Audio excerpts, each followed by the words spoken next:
پہلے ہم سمری سے شروع کر لیں اوگرا کی، کیونکہ آپ نے بھی دیکھا کہ کیوں یہ پرائسز کتنی زیادہ بڑھیں گی، اور یہ واضح کرنا ضروری ہے کہ یہ خبریں تو آئیں کہ وزیر اعظم نے اس کی منظوری دے دی ہے، لیکن بہرحال یہ اگلے جو ECC economic coordination committee of the cabinet ہے وہ اس میں یہ پیش ہوگی، وہاں منظور ہوگی. تو ابھی جو اس کی نیکسٹ میٹنگ ہے کب ہونی ہے وہ میرے خیال میں خرم مجھے بتا رہے تھے کہ شاید نیکسٹ منڈے ہے، اور تو اس وقت تک ہمیں کچھ کلیئر ہو جانا چاہیے یا ہمیں اگلے مہینے کے بل میں پتہ لگے گا؟ دیکھیں ابھی تو بات کافی کنفیوژن کے فیصلہ ہی نہیں ہوا نا، ابھی تو ہمیں پتہ بھی نہیں ہے، فیصلہ ہی نہیں ہوا ابھی فیصلہ تو نہیں ہوا، اور ابھی ہمیں یہ بھی نہیں پتا کہ ایگزیکٹلی ہوا کیا آن دا گراؤنڈ. صحیح بات ٹھیک ہے کہ کس کے پر، کیونکہ لوگ ایک دوسرے کو گورنمنٹ میں کانٹرڈکٹ کر رہے ہیں. ابھی جیسے مبشر نے بتایا شروع میں کہ ٹویٹر پہ یہ بھی نعیم الحق نے کہا تھا کہ ایسی کوئی چیز نہیں ہوئی، لیکن پھر ان کو پریس ریلیز دکھائی گئی تو پتہ چلا نہیں واقعی میں ایسی چیز ہوئی تو ہے، ڈسکس پریس ریلیز کی موجود ہے. اچھا اب ہمیں گیس کی پرائس کیا چاہیے ہوگی تاکہ ہم لوگ یہ والے اپنی ریونیو ریکوائرمنٹ میٹ کر سکیں. پھر وہ ایک پٹیشن بناتے ہیں اس فارم میں، اور وہ ہوتی ہے کہ ریونیو ریکوائرمنٹ کی پٹیشن جو اپنے ریگولیٹر کو سبمٹ کرتے ہیں، OGRA oil and gas regulatory authority. وہ پٹیشن جب انہوں نے سبمٹ کی ہے اپریل میں، تو ان دونوں کمپنیز نے، انہوں نے جیسے SNGPL نے کہا کہ ہمیں 811 روپے ایوریج پرائس چاہیے ہوگی گیس کی in order for across all categories, جہاں پہ ان کی موجودہ پرائس ہے 455. ٹھیک ہے، تو وہ 811 تک آپ کو لے جانی ہوگی for us to meet our revenue requirements next year. اب وہ اپریل میں سبمٹ ہو گئی، نارملی یہ کوئی مئی جون میں آ کے اس کی ایک ڈٹرمنیشن بن جاتی ہے. اوگرا ان کو بلاتا ہے، انٹروینرز کو بلاتا ہے، انڈسٹری سے لوگ آتے ہیں، تمام وہاں پہ ہیئرنگز ہوتی ہیں، اسٹیک ہولڈرز جس کو کہا جاتا ہے، ہیئرنگز ہوتی ہیں. اس کے بعد اوگرا بیٹھ کے فیصلہ کرتی ہے آپ کو 811 نہیں، آپ کو اتنے ملیں گے. وہ ڈٹرمنیشن جون 21 کو اس کی تاریخ لگی ہوئی ہے، تو وہ ہو چکی تھی، اپلوڈ ہو گئی ویب سائٹ پہ، اور اس میں انہوں نے جیسے SNGPL سے کہا کہ آپ کو 811 تو نہیں، آپ کو 629 روپے کی ہم لوگ ایوریج پرسکرائب پرائس اپروو کر رہے ہیں. تب سے لے کے اب تک وہ ڈٹرمنیشن جو ہے اس نے آنا ہے گورنمنٹ کے پاس اس نے جانا ہے کیبنٹ کے تھرو اور اپروو ہونا ہے. نارمل پروسیجر یہ ہوتا ہے.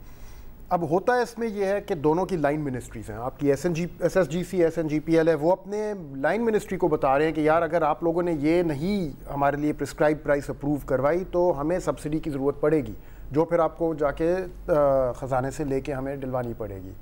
تو منسٹر پیٹرولیم جو ہوتے ہیں ان کے اوپر پریشر آتا ہے کہ یہ آپ موو کروائیں سمری پہیے لگائیں اس کو بیوروکریسی کی طرف ریگولیٹر کی طرف سے، ان کی اپنی MDs جو ہیں SSGC. اور یہ پریشر ہم نے دیکھا کچھ دن پہلے وہ سینٹ ایک کمیٹی کے سامنے آئے، دونوں کے CEOs، انہوں نے وہاں کے کہا کہ اس پرائس کے اندر جہاں سے آپ نے یہ ڈیٹا لیا ہے سارا، وہ اس ہیئرنگ کے دوران انہوں نے پریزنٹ کیا کہ اتنے میں خرید رہا ہوں، اتنے میں بیچ رہا ہوں، جب تک یہ پرسکرائب پرائس نہیں کی جائے گی. وہ ہمیں تھوڑا سا نا نظر آیا، ایک جھلک آئی اس پریشر کی وہاں پہ.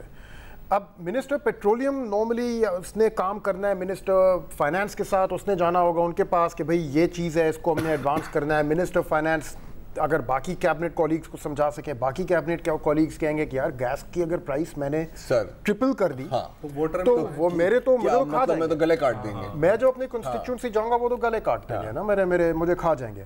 تو اب کہیں نہ کہیں منسٹر پیٹرولیم جو ہے وہ گھوم رہا ہوتا ہے اس چیز کو آگے چلانے کے لیے، اس کو اپنی کیبنٹ سے پریشر آ رہا ہوتا ہے، اور یہ ہوتی ہے پھر اس کی سیاست ایک، ٹھیک ہے نا، گیس پرائس کی سیاست چلتی ہے. پھر کئی لوگ مانتے ہیں، کئی نہیں مانتے، فائنانس منسٹر اپنی پوزیشن لے کے آتا ہے.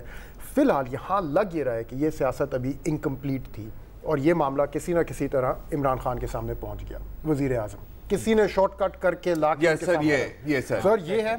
اور جو سٹوری میں لکھا ہوا ہے لازم وہ درست ہی ہوگا، کیونکہ بالکل ایسے ہی ہوتا ہے ان پریزنٹیشنز میں کہ وہ بیوروکریٹس آ کے ان کو بتاتے ہیں کہ سر اس کے علاوہ اور کوئی چارہ نہیں، سر اگر یہ نہیں کیا تو بس سر آپ کا گیس سیکٹر کولیپس کر جائے گا، ڈوکھا لگائے سر، نہیں تو اس کو جلدی کرنا ہے، یہ تو 40 دن قانون دیتا ہے، یہ تو فلانا ہوتا ہے. اچھا خرم مجھے یہ بتائیے کہ جو اتنا زور ہر منسٹری اس پہ لگا رہی ہے کہ صاحب گیس کی پرائس بڑھا دیں، وہ جو ریکوری ہے یا چوری ہے اس کی بات کوئی کیوں نہیں کر رہا کہ بھائی وہ جو ہیں پلگ ان اگر کر دیا جائے تو اس کا ایسٹیمیٹ کیا ہے کہ اس سے کتنا فرق پڑے گا؟ نہیں، اس سے فرق تو پڑے گا. اب جیسے جو پریس ریلیز ہمیں آئی ہے اس میں ہمیں بتایا جا رہا ہے کہ عمران خان نے بڑا زور ڈالا کہ آپ ریکوریز اور اینیول لاس آف 50 بلین اس میں لکھا ہوا ہے کہ نیشنل ایکسچیکر کو ہو رہا ہے چوری کی وجہ سے. چوری کو ٹیکنیکل لینگویج میں، گیس سیکٹر کی ٹیکنیکل لینگویج میں کہتے ہیں UFG، in accounted for gases. تو ہوائی گیس وہ جو غائب ہو جاتی ہے جس کا کوئی اکاؤنٹ نہیں رہتا. واجب بولا تھا جو ہے پیسے ابھی جو ہیں دیکھیں دونوں کمپنیز کے اوپر ایک لمٹ لگائی ہوئی ہے کہ آپ کا یو ایف جی جو ہے وہ 7 یا 7.5% سے زیادہ اوپر نہیں جا سکتا. اگر اوپر جائے گا تو آپ کے اوپر اس کی پینلٹیز لگیں گی. دونوں کی اس سے کہیں زیادہ اوپر ہے اور دونوں کمپنیز ابھی لابی یہ کر رہی ہیں کہ ہماری یہ سیلنگ اٹھائی جائے. اس سیلنگ کو آپ 7 یا 7.5 سے لے کے 13% تک لے کے جائیں. یعنی کہ ہر چیز میں وہ ڈبلنگ مانگ رہے ہیں کہ ہمیں گیس لوز کرنے کی بھی زیادہ اجازت دی جائے, لوگوں سے وصول کرنے کی بھی زیادہ ہمیں وہ اسٹرینتھ دی جائے اینڈ ایوری تھنگ. اب یہاں پہ جو بھی پولیٹیکل گورنمنٹ ہوتی ہے وہ اس چیز کو ریزسٹ کرتی ہے, ظاہر ہے, there is no question. Gas prices are the third rail of Pakistan's economy, کیونکہ آدھے ہماری تقریباً آدھی جو فیول ریکوائرمنٹس ہماری اکانومی کی وہ نیچرل گیس سے میٹ ہوتی ہیں. 47% وہی باقی ہاف جو ہے وہ پھر آپ کا کروڈ آئل اور تمام اور سورسز سے آتے ہیں. گیس پرائس میں ذرا سا بھی اوپر نیچے اضافہ ہونا مینس کہ اکانومی کے اندر اور ڈومیسٹک اداروں کے اندر ایک شاک ویو کی جس کو کہتے ہیں ملٹی پلائر ایفیکٹ. بالکل جیسے جب ڈیزل کی قیمت اوپر جاتی ہے تو ٹرانسپورٹ کی ہر قیمت اوپر جاتی ہے, ہر ایک چیز کی قیمت اوپر جاتی ہے. بالکل صحیح. اور اس کا امپیکٹ خاص آ کے لگتا ہے آپ کے ایکسپورٹنگ سیکٹرز میں. ہاں بالکل, جو ویسے ہی آج کل بہت فلیٹ جا رہے ہیں, بہت انڈر سٹریس ہیں, اور ان کے ہزار اور ویسے بھی وہ ہیں ڈیمانڈز کے سیلز ٹیکس ریفنڈز ہمارے پھنسے ہوئے ہیں, D L T L scheme میں پیسے پھنسے ہوئے ہیں, سبسڈیز جو آپ نے پرومس کی تھیں وہ پیسے نہیں آئے ہوئے. تو اوپر سے اگر آپ ان کو ایک یہ دھچکا بھی دے دیں تو وہ پھر آ کے رکتی ہے بات آپ کے کرنٹ اکاؤنٹ ڈیفیسٹ اور آپ کے ایکسپورٹ پروسیڈز وہاں پہ. تو اس کی سیاست جو ہے that necessarily puts the finance minister against the petroleum minister. اس کی سیاست کو مینیج کرنے میں گورنمنٹس کی اپنی کیبنٹس جو ہیں ڈیوائڈ ہو جاتی ہیں پرائم منسٹرز کے سامنے. میں تھوڑی سی پرائسنگ پالیٹکس بھی سمجھنا چاہ رہا تھا آپ سے. آپ کوئی سوال آپ کسی؟ ہاں میں ایک جنرل, کیونکہ آپ نے ایک بات کی تھی, میرا بھی سوال یہ تھا کہ یہ سارے کا سارا ٹھیک ہے, سمری آ گئی, سارا کچھ ہو گیا, پالیٹکس بھی ہو گئی, لیکن ایونچول جو برڈن پڑتا ہے وہ پورسٹ آف دا پور پہ کیوں پڑتا ہے؟ آپ اس میں بھی دیکھ رہے ہیں اور آپ اب بھی بتا رہے تھے, اگر ناظرین کو بھی بتانا چاہیں کہ کتنا فرق اس میں آ رہا ہے. حالانکہ گھریلو صارفین ٹوٹل کنزمپشن صرف 21%. یس ٹوٹل. ہاں لیکن اس میں خاص سمری دونوں کی جو ڈٹرمنیشنز ہیں ایس این جی اور ایس ایس جی سی کی, ان کی آپ پٹیشن بھی دیکھیں, ڈٹرمنیشن دیکھیں, وہ خاص زور اس پہ ڈال رہے ہیں. ناٹ اونلی دیٹ, وہ ڈال رہے ہیں سب سے چھوٹا جو کنزیومر ہے آپ کا, کہہ رہے ہیں کہ اس کی قیمت آپ نے, یہ جو بندہ ہے نا یار غریب, یہ جو قیمت دن میں جو 2 کپ چائے بناتا ہے, ایگزسٹنگ سیلز جیسے جو less than 100 cubic meters per month consume کر رہا ہے, سب سے چھوٹا جو آپ کو ویسے ہی مرا ہوا ہے, اس کو اور مارنے سے کیا فرق پڑتا ہے؟ اس کی ایگزسٹنگ سیل پرائس ہے 110 units, 110 rupees per M M B T U, اور ریوائز پرسکرائب پرائس جو وہ مانگ رہے ہیں وہ کہہ رہے ہیں 314 پہ لے کے جائے, 110 کو 314 پہ, تو تقریباً لگ بھگ ٹرپل ہو گئی آپ کی پرائس. اچھا, اس کے علاوہ کچھ لاڈلی صنعتیں ہیں اور کچھ سوتیلی صنعتیں, اس پہ بھی میں بات کرنا چاہوں گا ایک وقفے کے بعد.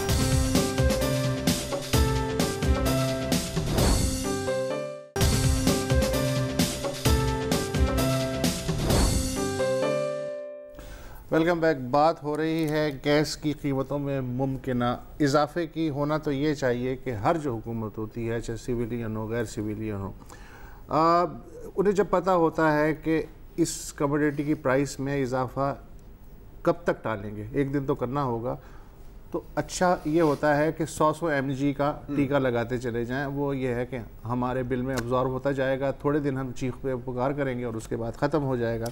لیکن ہوتا یہ ہے کہ جب پولیٹیکل ایکسپیڈینسی کے لیے یا غفلت کے نتیجے میں یا کسی اور وجہ سے حکومتیں ٹالتی چلی جاتی ہیں فیصلوں کو, تو پھر ہوتا یہ ہے کہ نوبت یہ آ گئی ہے کہ آج ہم یہ بات کر رہے ہیں کہ 46% گیس کی قیمت میں اضافے کا ایک دم ٹیکہ, یعنی جہاں 100 mg کی ضرورت تھی وہاں 1000 mg ہمیں ٹھوکنی پڑ رہی ہے. دو رائے ہیں, مطلب ایک حکومت کا موقف یہ نہیں بالکل بالکل. ایک اور اس میں بھی ایک اور ہوتے ہیں, قبلہ ماکیاویلی نے کہا تھا کہ جب ایک حکومت کوئی اچھی خبریں دینا چاہتی ہے, کوئی اچھا کام کرنا چاہتی ہے, ایک دم نہ کرے, سلولی کرے تاکہ وہ ہضم ہو, ہر ایک چیز کا کریڈٹ کرے. اچھا, جب قوم کا یا مطلب کوئی نقصان ہونے والا ہے, جیسے کہ اگر ممکنہ گیس پرائسز, ایک دم تن دو, ایک دم تن دو. جیسے کہ مطلب آپ سیری پلاس لگائی ہوتی ہے نا یار, تو اب ساری پلاس جب اتارتے ہو کیسے اتارتے ہو نا چوم کر. اچھا اس بیچ میں عام آدمی جو ہے وہ ایک چیز نہیں سمجھ پاتا کہ یہ جو پرائس کا ڈھانچہ بنایا جاتا ہے نا, مختلف جو سلیبز بنائے جاتے ہیں. اب میرا تو سر چکرا ہے, میں کہتا یار بل لے لے تم مجھ سے بحث مت کر کے میں کس سلیب میں ہوں. وہ سلیب میں پھنسا لیتے ہیں. اب اللہ جانے کہ انہیں ہی پتہ ہوتا ہے کہ کیا کہاں فائدہ ہے کیا نقصان ہے. جو عام آدمی کا گھریلو صارفین کا سلیب ہے وہ اس وقت منیمم ہے 74 روپے فی یونٹ. ٹھیک ہے, اگر یہ بڑھ جاتا ہے تو اندازہ ہے کہ یہ 294 روپے فی یونٹ تک جا سکتا ہے جو منیمم ہے. اچھا منیمم کا تو یہ طے ہو گیا. جو کمرشل سلیب ہے وہ 611 روپے فی یونٹ سے شروع ہو کے 930 روپے تک جاتا ہے. اس میں کسی صنعت پہ جو ہے کو 850 میں بیچ رہے ہیں, کسی کو 700 میں بیچ رہے ہیں. سٹیل میں IPP, CNG اسٹیشنز, برف کے کارخانے, سیمنٹ وغیرہ بلا بلا بلا. اس تمام کے بیچ میں ایک صنعت ہے فرٹیلائزر کی بھائی جان. فرٹیلائزر کی صنعت کو یہ جو اس وقت گیس فراہم کی جا رہی ہے یہ 123 روپے فی یونٹ فراہم کی جا رہی ہے. وہ آپ بات کر رہے ہیں ایک فرٹیلائزر کمپنی کی, فوجی فرٹیلائزر. جی اینگرو فرٹیلائزر کا جو فیڈ سٹاک پرائس یہاں لکھی ہے وہ 72 لکھی ہے. ٹھیک ہے, 72. اچھا اس سے بھی کم. تو یہ فرٹیلائزر کمپنیاں جو ہیں یہ لاڈلی ہیں یا ان کے لیے اتنی ہی سلیب چاہیے منیمم جو کہ گھریلو صارفین سے بھی کم سے بھی تقریباً ایٹ پار ہے. تو یہ اس پہ کمرشل ریٹ کیوں نہیں لگاتے؟ یہ آپ نے بہت بڑی ایک چیز کے اوپر انگلی رکھ دی ہے. یہاں پہ میرا ایک ذاتی خیال ہے اور ایک ہے جو آفیشیل ورژن. ٹھیک ہے, آفیشیل ورژن یہ ہے کہ فرٹیلائزر جو ہے وہ ہمارے فوڈ سیکیورٹی میں ایک وائٹل رول پلے کرتا ہے. ٹھیک ہے, تو اس کو شروعات سے جب ہماری گرین ریولوشن آئی ہے 60s میں, تب ہماری فرٹیلائزر انڈسٹری پہلی دفعہ سیٹ اپ ہوئی تھی اور تب سے لے کے آج تک ایک سبسڈی اس کو مل رہی ہے اس ہی نوعیت میں کہ ہم لوگ فوڈ سیکیورٹی اپنی جو ہے that is our primary goal. کھاد کی قیمت بڑھے گی تو کھانے پینے کی قیمت, بالکل صحیح. تو دیٹس دا انڈرلائنگ لاجک اس میں. اینڈ اس لیے لیکن آپ دیکھ لیں کہ اسکیل آف دا سبسڈی اتنی بڑی ہے کہ جہاں پہ باقیوں کے میں اگر آپ کو ویسے ریڈ آؤٹ کر کے دکھاؤں, ڈومیسٹک کنزیومرز کے 780 rupees per unit, commercial consumers کا 910 روپے پر یونٹ, یہ ریوائزڈ ہیں جو مانگے جا رہے ہیں ان سے. ٹھیک ہے, 910 780 for general industrial consumers, CNG stations 910. جیسے آپ فرٹیلائزر پہ آتے ہیں, فیڈ اسٹاک گیس 159 فار فوجی فرٹیلائزر, 84 روپیز فار اینگرو. تو اتنی جو ہیوی سبسڈی دی گئی ہے ان کو گیس میں. اس کی جو کیا یہ اسٹوپڈ کوسچن ابھی یہ بتا دیں کہ کیا یہ جسٹیفائڈ ہے یا نہیں. ابھی آج اگر ہم لوگ فرٹیلائزر کمپنیز کو یہ کہہ دیں کہ آپ لوگ اپنی جو فیڈ اسٹاک گیس ہے وہ کمرشل ریٹس پہ LNG کے ذریعے امپورٹ کر کے خود استعمال کریں, خود یوز کریں, جیسے CNG کو بتایا گیا کہ آپ LNG امپورٹ کریں, جو آپ کو اسپاٹ پرائس ملتی ہے انٹرنیشنل وہ آپ ماشاءاللہ استعمال کر کے اپنی گیس آگے فراہم کریں. اسی طرح اگر یہ فرٹیلائزر کو بتایا جائے وہ بیٹھ جائیں گے because they will not be able to compete against imported fertilizer. We can import fertilizer cheaper than. The only way ہماری فرٹیلائزر کمپنی ابھی کمپیٹیٹیو رہ سکتی ہے امپورٹس کے اگینسٹ از اگر ان کو فیڈ اسٹاک گیس, اور فرٹیلائزر کی پرائس میں 80% ان کا جو کاسٹ بلڈ اپ ہے وہ فیڈ اسٹاک گیس کا ہی ہے. گیم ہے ہی وہ ساری گیس. This is a good point. اور اگر آپ مطلب امپورٹ ہی کرنے لگ گئے تو پھر یہ بیٹھ گئے اور پھر میس ان امپلائمنٹ بھی آپ دیکھ رہے ہیں. نہیں, اگر ناٹ نیسسرلی, بیکاز اب اس میں ایک ٹریڈ آف آتا ہے. اگر آپ کی دنیا میں بھی فرٹیلائزر کمپنی کے ساتھ اتنا ہی اچھا سلوک ہوتا ہے؟ نہیں, یہ ہمارے یہاں خاص ایک لیگیسی ہے. ہمارے first second third 5 year plans جب بنائے گئے تھے 50 60 دادا جان بھی کرتے تھے تو ہم بھی کر رہے ہیں. بیسکلی یہ ایسے ہے دادا جان کا ہمارا وہ ایک. زیادہ تر فرٹیلائزر بزنس میں کون ہے؟ کیا مطلب کون ہے؟ مطلب زیادہ تر جو فرٹیلائزر فیکٹریز وغیرہ ہیں وہ مختلف کنسرنز ہیں یا ایک ہی کوئی ادارہ؟ نہیں, مختلف کنسرنز. اچھا, مختلف. سوال تو میرے پاس بہت ہے. میں یہ بھی پوچھنا چاہ رہا تھا کہ اتنی ڈفرینس کیوں ہے مطلب ایک کمپنی اور دوسری کمپنی میں, لیکن شاید وہ پھر ایک لمبی کنورسیشن. مجھے یہ بتائیے کہ ایک اور بات جو کہ بہت زیادہ آج میں پڑھ بھی رہا تھا خاصا, آئل پرائسز اب 70 کو آلموسٹ ٹچ کر رہی ہیں, $70 کو, اور یہ کہہ رہے ہیں کہ کمنگ ویکس میں وہ $90 تک جا سکتی ہیں, which is the highest in the last 10 years. تو وہ جو تو لاسٹ گورنمنٹ تو شاید اس وجہ سے بھی بچ گئی کہ آئل بالکل نیچے چلا گیا تھا. اب آئل بھی اوپر جائے گا تو اس کا مطلب ہے کہ پرائسز بہت سٹیپ اکنامک پین آ رہا ہے. آئل اگر اوپر جائے گا تو یس ڈیفینیٹلی ایک تو ہم لوگ کروڈ آئل جو امپورٹ کرتے ہیں وہاں پہ فرق پڑے گا. دوسرا ہماری جو LNG امپورٹس ہیں they are peg to crude oil, ٹھیک ہے, اس کی بھی پرائس ساتھ ساتھ چڑھے گی. تو اردو میں یہ کہا جا سکتا ہے کہ دمادم مست قلندر ہونے والا ہے معیشت میں. ویل آئی مین پینک پھیلانے کی ضرورت نہیں ہے, لیکن بھی نجی چینل پہ نہیں جاتے, لیکن چیلنجز کافی سٹیپ ہیں اس گورنمنٹ کے لیے. چلو ٹھیک ہے, عقل مند کو اشارہ کافی ہے. بالکل, وقفہ لے لیجیے.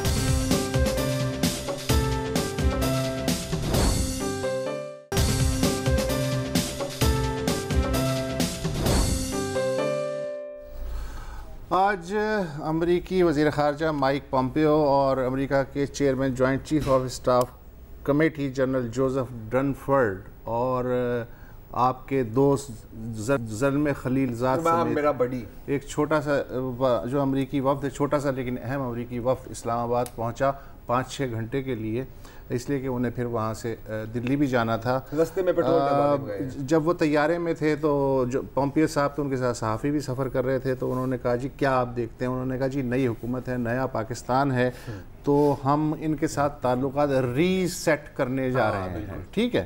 اچھا, وہاں جب اترا طیارہ تو ڈائریکٹر جنرل امریکہ ڈیسک پاکستان کا جو فارن آفس ہے اس کی امریکن ڈیسک کے ڈائریکٹر ڈاکٹر ظفر اقبال صاحب, انہوں نے اور امریکی سفارت خانوں نے وفد کا استقبال کیا. شاہ محمود قریشی صاحب کے ساتھ پھر ان کی میٹنگ ہوئی جو تقریباً 40 منٹ جاری رہی.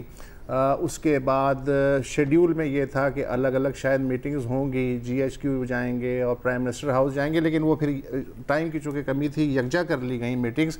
تو پرائم منسٹر ہاؤس میں پاکستانی سائڈ کی طرف وزیر خارجہ بھی تھے, پرائم منسٹر نے صدارت کی میٹنگ کی اور چیف آف آرمی اسٹاف بھی تھے. تو یہ بھی کچھ منٹ تک جاری رہی, اچھی باتیں ہوئیں. چونکہ بری بات کوئی نہیں ہوئی لہٰذا یہ دورہ کامیاب بتایا جا رہا ہے. پھر اس کے بعد یہ تاثر تھا کہ دونوں وزرائے خارجہ ایک مشترکہ پریس کانفرنس سے خطاب کریں گے, لیکن شاید انہیں اور زیادہ جلدی تھی, تو شاہ محمود قریشی نے پریس کو بریفنگ دی. انہوں نے یہ کہا جی کہ ہم نے سب کو ایک جگہ اس لیے جمع کیا تاکہ ہم یہ تاثر دے سکیں کہ پاکستان کے تمام ادارے ایک پیج پر ہیں. امریکہ کو غالباً اس بارے میں تھوڑا سا کنفیوژن تھا کہ ایک پیج پر ہیں یا نہیں. اچھا پھر یہ تھا کہ ایک آپ کو یاد ہوگا $30 کروڑ کی کہ جو کولیشن سپورٹ فنڈ کے امریکہ نے ایک ہفتے پہلے فضا کو اچھا بنانے کے لیے روک لیے تھے. اچھا, اس وقت شاہ محمود قریشی نے کہا تھا بھائی صاحب یہ امداد نہیں ہے, یہ ہم نے جو خدمات انجام دی ہیں دہشت گردی کی روک تھام کے لیے, جو آپ ہمیں اس کا وہ دیتے ہیں, واجبات دیتے ہیں, یہ وہ پیسے ہیں, یہ کوئی ایسا نہیں ہے کہ آپ ہمیں جو ہے امداد دے رہے ہیں. تو ہمارا یہ خیال تھا کہ آج یہ مسئلہ وہ اٹھائیں گے کہ بھیا یہ کر کیا رہے ہو, ہمارے جو پگار بنتی ہے کم از کم وہ تو دو. لیکن جناب پتہ یہ چلا کہ بقول شاہ محمود قریشی 300 انہوں نے وضاحت کی کہ یہ جو $30 کروڑ کا روکنے کا فیصلہ یہ کوئی نیا نہیں تھا, یہ امریکہ نے ہماری حکومت کے آنے سے بہت پہلے کر لیا تھا. تو بات ان کی صحیح ہے. اچھا, تو پھر میں نے سوچا کہ اس مسئلے کو ہم اٹھا کے کیا کر لیں گے. پھر میں نے سوچا کہ ایک آزاد قوم کو خود کفالت کے بارے میں سوچنا چاہیے اور اپنی انا کے بارے میں سوچنا چاہیے, ایک نئی سنت اور نئے چیپٹر کے بارے میں سوچنا چاہیے. تو میں نے کہا دفعہ کرو. اچھا, اب یہ سوال یہ ہے کہ جو آپ نے خدمات انجام دی اپنے اداروں کے ذریعے, اس کے معاوضے کے بارے میں مجھے یہ ایٹیچیوڈ آپ کا سمجھ میں نہیں آیا کہ دفعہ کرو. اچھا, مجھے سمجھ آتا ہے. ٹھیک ہے. اور بھی اچھا ہاں, اچھا سی پیک کے بارے میں جو ان کی ریزرویشنز تھیں یا IMF کا قرضے کے بارے میں جو پومپیو صاحب کا بیان تھا, اس کی روشنی میں کوئی بات ہوئی یا نہیں؟ نمی دانم.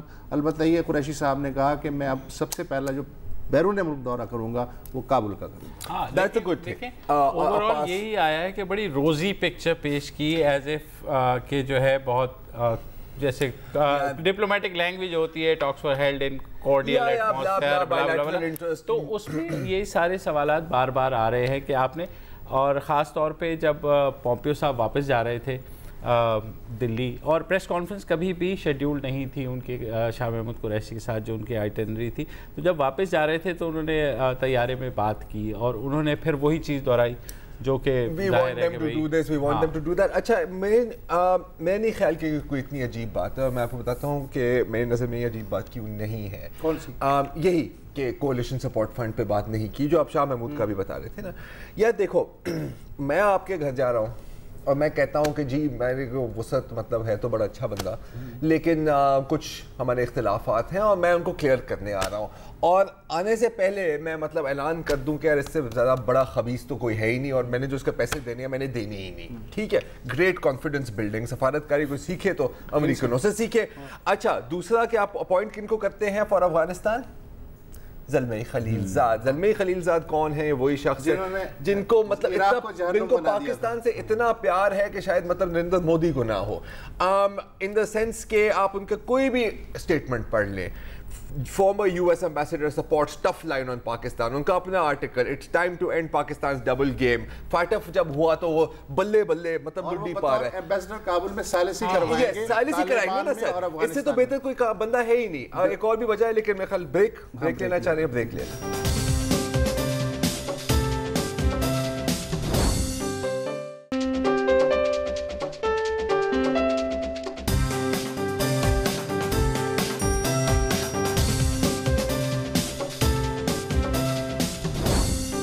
Welcome back. اور اب بات ہو رہی ہے پومپیو صاحب کے دورے کی. تو کنکلوژن میں یہ کہوں گا کہ جب اس طرح کا ماحول آپ نے بنا لیا ہے, ہاں, تو آپ تو آئے ہی اس لیے ہے کہ آپ کو کوئی کہے کہ جی سر وہ جو ہمارے جو نوٹ ووٹ ہیں سر, اگر آپ مہربانی کریں تو تھوڑے سے ہمیں دے دیں. آپ یہ ایکسپیکٹ کر رہے ہیں, اور جب آپ کو یہ ملے گی اچھا آپ کو وہ چاہیے, یہ ہماری لسٹ, ہاں, number point do more, number 2 do more, number 3 do no more, number 4 نہ انہوں نے نوٹ مانگے نہ انہوں نے ڈو مور کہا. ڈو مور تو کہا ہوگا یار, یہ تو میں مان نہیں قریشی صاحب کہہ رہے نہیں, قریشی صاحب کہہ رہے ہیں, لیکن یار we want them to take decisive action on terrorist. یہ کیا ہے ڈو مور, اس کے بعد اگر کوئی نوٹ مانگتا ان سے تو میرے خیل میں ہمیں اس وقت سرپرائز ہونا چاہیے. اصل فلم جو ہے دلی میں لگی ہے, دلی فلم ہے, وہ تو مین ہے. وزیر دفاع امریکہ کے جو ہیں جم میٹس, وہ ڈائریکٹ دلی لینڈ کیے, وہ اسلام آباد میں آئے. تو پومپیو صاحب جو ہیں ادھر سے انہوں نے جوائن کیا, دلی پہنچے ہیں.